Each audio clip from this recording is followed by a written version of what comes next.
My dear friends, welcome to shine world with आज। इस video में हम लोग देखने वाले हैं क्लास 12 शिक्षा शास्त्र का पार्ट 1 प्राचीन भारत में शिक्षा व्यवस्था। तो इस वीडियो में हम लोग इस चैप्टर के लॉन्ग टाइप आंसर कवर करने वाले हैं, दीर्घ उत्तरीय प्रश्न। तो इससे पहले हम लोगों ने शिक्षा शास्त्र के जो भाग 1 है उसके सभी चैप्टर्स के शॉर्ट टाइप क्वेश्चन देख लिए हैं, मतलब कि जो लघु उत्तरीय आपके लिए मोस्ट इंपॉर्टेंट पेपर के लिए क्वेश्चन है उन सभी क्वेश्चन को हम लोग कवर कर चुके हैं। अगर जो आपने वो नहीं देखा है तो आपको उसकी लिंक डिस्क्रिप्शन बॉक्स में मिल जाएगी, आप वहाँ से जाके देख सकते हैं। और इन सभी चैप्टर के जो भी शिक्षा शास्त्र के चैप्टर हैं उनके जो बहुविकल्पी प्रश्न हैं उनकी वीडियोस भी आपको मिल रही है। अगर जो आपने वो नहीं देखा तो आपको उसकी लिंक भी डिस्क्रिप्शन बॉक्स में मिल जाएगी, वहाँ से जाके देख सकते हैं। तो अब हम लोग इन सभी चैप्टर्स के दीर्घ उत्तरीय प्रश्न कवर करने वाले हैं। तो आप मेरे चैनल को सब्सक्राइब कर दीजिएगा ताकि कोई भी नई वीडियो आए तो आपको उसका नोटिफिकेशन मिल जाए। तो चलिए स्टार्ट करते हैं। तो जो हमारा इसका दीर्घ उत्तरीय का फर्स्ट क्वेश्चन है वो है वैदिक कालीन शिक्षा के उद्देश्य बताइए, मतलब कि जो वैदिक कालीन शिक्षा थे उसके उद्देश्य क्या हैं। वैसे तो हम इसका चैप्टर भी पढ़ चुके हैं और इसके क्वेश्चन भी कर चुके हैं, तो आपको सारा कुछ आइडिया हो गया होगा कि ये चैप्टर क्या है, लेकिन फिर भी हम लोग इसके long type of question sir देखे ले रहे हैं ताकि आपको अपने एग्जाम में हेल्प मिल सके। तो चलिए स्टार्ट करते हैं। तो इसका आंसर हो जाएगा प्राचीन भारतीय वैदिक कालीन शिक्षा के उद्देश्य। तो ये हमने हेडिंग टाइप में डाला है, आप भी हेडिंग टाइप में डाल सकते हैं। तो यहाँ से स्टार्ट करते हैं।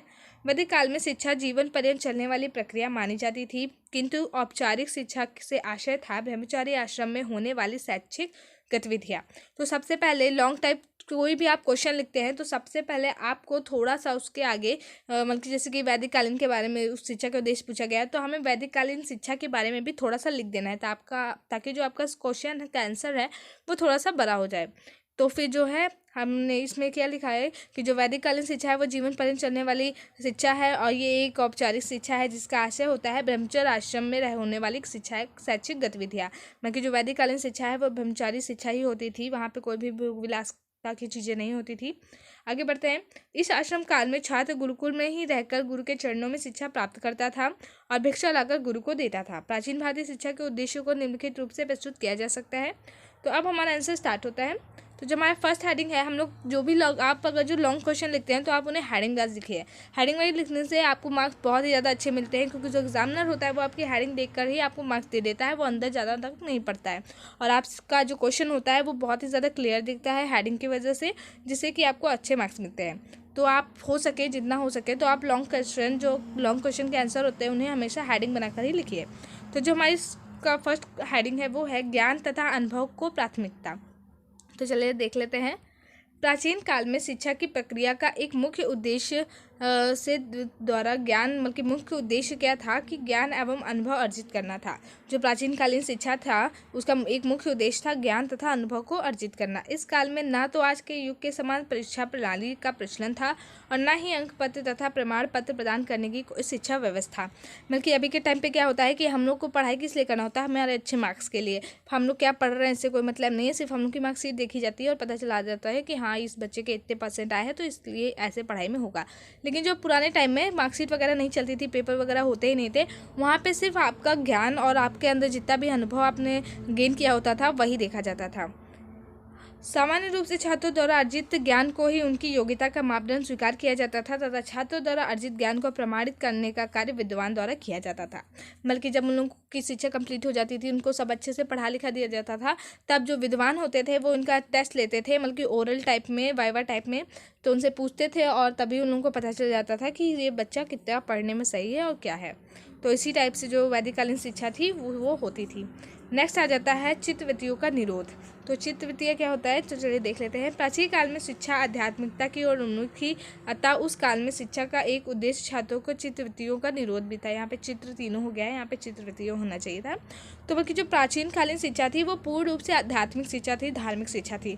तो वहाँ पे ना किसी भी भोग विलास का कोई मायने नहीं रखता था, वहाँ पर सभी लोग सादा जीवन व्यतीत करते थे। छात्रों को यही सिखाया जाता था कि हमें पढ़ाई लिखाई करके मोक्ष की प्राप्ति करना है, आगे जाके हमें ईश्वर की भक्ति में लीन होना है। तो इसीलिए उन लोगों को भोग विलासिता से बहुत ही ज़्यादा दूर रखा जाता था। उसके बाद नेक्स्ट आ जाता है ईश्वर भक्ति तथा धार्मिकता के प्रति उनकी जो शिक्षा होती थी वो ईश्वर भक्ति तथा धार्मिकता के प्रति कितनी सचेत थी वो देखते हैं हम लोग। तो इसमें हम लोग लिख सकते हैं प्राचीन कालीन शिक्षा धर्म केंद्रित थी, बल्कि जो वैदिक कालीन शिक्षा थी वो बिल्कुल ही धर्म पर ही आधारित थी। उसका एकमात्र उद्देश्य जो एकमात्र उनका मोन मोटिव यही था कि आपको शिक्षा ग्रहण करके मोक्ष की प्राप्ति करना है। तो अतः उस काल की शिक्षा एक स्वीकृत उद्देश्य छात्रों को ईश्वर भक्ति तथा धार्मिकता के प्रति उन्मुख कराना भी था, बल्कि वहाँ पर शिक्षा देकर उन्हें अपने धर्म के प्रति उन्मुख कराना था। शिक्षा के इस उद्देश्य का निर्धारण भी जीवन के परम लक्ष्य अर्थात मोक्ष की प्राप्ति की पृष्ठभूमि में ही किया जाता था, बल्कि उन्हें शिक्षा दी जाती थी ताकि वो आगे चल के अपने मोक्ष की प्राप्ति कर सके। बस इसीलिए कोई जॉब वॉब का झंझट नहीं होता था, सिर्फ आप पढ़िए और आप मोक्ष की प्राप्त कर लीजिए। उसके बाद नेक्स्ट है छात्रों में व्यक्तित्व का समुच्चय विकास। तो इसका हो जाएगा प्राचीन अथवा वैदिक कालीन भारतीय शिक्षा का एक अन्य उद्देश्य छात्रों के व्यक्तित्व का सर्वांगीण विकास करना था। शिक्षा के इस उद्देश्य को ध्यान में रखते हुए कहा जा सकता है कि प्राचीन शिक्षा विचारक या ऋषि मुनि मानव वैज्ञानिक से भली भांति परिचित थी, मगर जो प्राचीन कालीन शिक्षा थी वहाँ पर छात्रों के व्यक्तित्व को बहुत ही ज़्यादा निखर के सामने लाया जाता था, बहुत ही ज़्यादा उनके व्यक्तित्व पर ध्यान दिया जाता था, उनको बहुत ही ज़्यादा मैनर सिखाया जाता था, वहाँ पर बहुत ही ज़्यादा अनुशासन होता था। तो इस टाइप से हम लोग वैदिककालीन शिक्षा के उद्देश्य लिख सकते हैं। आप और भी बहुत सारे उद्देश्य लिख सकते हैं वैदिककालीन शिक्षा के, जो भी आपको समझ में आ रहे हैं, लेकिन यहाँ पे हमने कुछ मेन हेडिंग्स ली हैं जिनके बारे में आपको बताया है। तो आई होप आपको ये क्वेश्चन समझ में आ गया होगा। चलिए बढ़ते हैं हमारे नेक्स्ट क्वेश्चन की तरफ। तो जो हमारा नेक्स्ट क्वेश्चन है वो है प्राचीन भारतीय शिक्षा व्यवस्था के विविध स्वरूपों का वर्णन कीजिए। मतलब कि जो प्राचीन भारतीय शिक्षा थे उसके कितने स्वरूप थे, हमको इस क्वेश्चन का आंसर इसी में देना है। तो चलिए इसका आंसर देख लेते हैं। प्राचीन भारतीय शिक्षा व्यवस्था के विविध स्वरूप थे जिनका विवरण निम्नलिखित है। तो सबसे पहले हम लोग ने ये लिख दिया है, अब हम लोग हेडिंग वाइज इसका आंसर लिखेंगे। तो जो फर्स्ट हेडिंग हम लोग डाल रहे हैं प्राचीन काल में प्राथमिक शिक्षा व्यवस्था, मतलब कि जो प्राथमिक शिक्षा थी वो क्या थी। तो प्राचीन काल में भारतीय शिक्षा प्रणाली ब्राह्मणों के अधिकार में थी, परंतु प्राथमिक शिक्षा इनके अधिपत्य से मुक्ति थी। मतलब कि जो प्राचीन कालीन शिक्षा थी वो पूर्ण रूप से ब्राह्मणों के अधिकार में थी, मतलब कि वहाँ पे जो शिक्षा देने का कार्य होता था वो ब्राह्मण ही करते थे। लेकिन जो प्राथमिक शिक्षा होती थी, स्टार्टिंग की शिक्षा होती थी, वो उनके अधिकार से मुक्त थी। मतलब कि प्राथमिक शिक्षा सभी माता पिता भी अपने बालकों को दे सकते थे और कोई ऐसे वैसे भी दे सकते थे। प्राथमिक शिक्षा स्तर पर बालकों को वैदिक मंत्रों द्वारा सिखाया जाता था और कंठस्थ कराया जाता था। मतलब जो प्राथमिक शिक्षा में उन लोगों को क्या होता था, सिर्फ मंत्रों को बोलना सिखाया जाता था और उससे याद कराया जाता था। आगे बढ़ते हैं। नेक्स्ट हेडिंग है प्राचीन काल में स्त्री शिक्षा व्यवस्था। तो चलिए देख लेते हैं। वैदिक काल में स्त्री शिक्षा प्रतिबंधित नहीं थी, परंतु बालिकाओं के लिए अलग से शिक्षा संस्थाएं नहीं थी। बालिकाएं अपने पिता, भाई या कुल पुरोहित से शिक्षा प्राप्त करती थी। बाकी जो प्राचीन काल था वहाँ पर जो स्त्री शिक्षा थी वो निरोध नहीं थी, बल्कि वो प्रतिबंधित नहीं थी। केवल इतना था कि वहाँ पर स्त्रियों के लिए कोई भी अलग गुरुकुल वगैरह नहीं बनाए जाते थे, कोई भी शिक्षा संस्थाएं नहीं बनाई गई थी जहाँ पर वो जाके शिक्षा ग्रहण कर सके। इसीलिए जो वहाँ की स्त्रियाँ होती थी, बड़े बड़े राजाओं की स्त्रियाँ होती थी, वो अपने ही पिता से, अपने भाई से या फिर के लिए कोई अलग से पुरोहित वगैरह रखे जाते थे ताकि वो शिक्षा ग्रहण कर सके। इसीलिए जो प्राचीन काल की विदुषी महिलाएं हैं, मेघा उमेधा, इन टाइप की, तो इन लोगों ने ऐसे ही अपनी जो शिक्षा है वो पूर्ण की है। आगे बढ़ते हैं। नेक्स्ट है पॉइंट हमारा प्राचीन काल में उच्च शिक्षा। तो प्राचीन काल में उच्च शिक्षा कैसी थी। उच्च शिक्षा व्यवस्था में वेदों का विस्तृत अध्ययन किया जाता था। पाठ्यक्रम में परा तथा अपरा नाम की 2 विधाएं थी।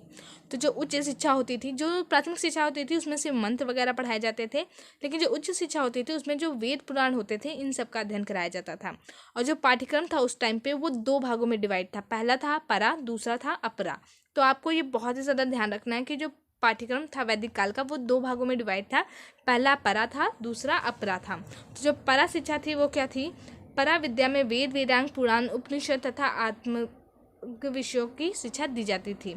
तो मतलब कि क्या होता था, जो परा विद्या होती थी उसमें वेद की, पुराण की, उपनिषद की, अध्यात्म की, इन सब चीज़ों की विद्या दी जाती थी, ये सब सिखाया जाता था।